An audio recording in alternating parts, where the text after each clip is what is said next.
Merci Madame la maire, chers collègues. Je tenais aussi au nom du groupe Union démocratique bretonne à remercier notre collègue Catherine Bassani pour son engagement fort et sincère sur ce dossier des budgets participatifs.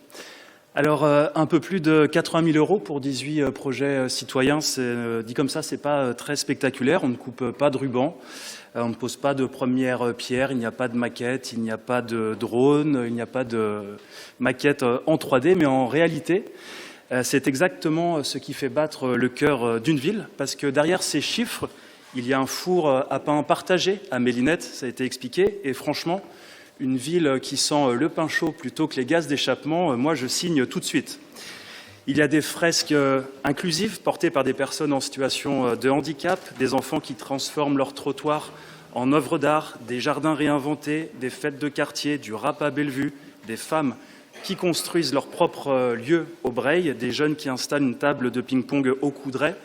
Bref, de la vie, du lien, du commun.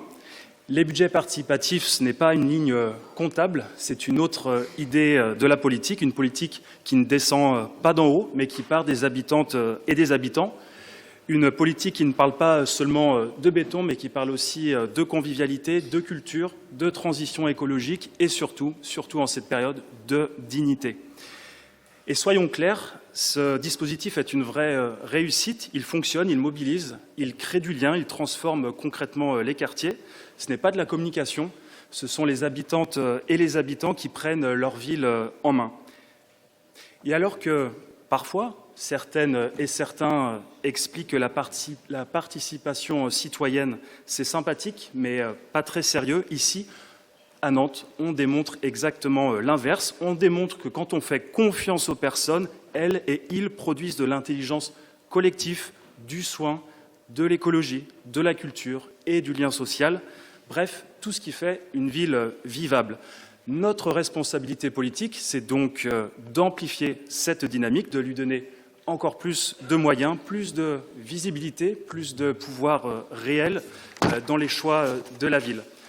Parce que la démocratie participative, on en parle régulièrement ici, ce n'est pas un gadget, c'est un choix politique et même un choix de société.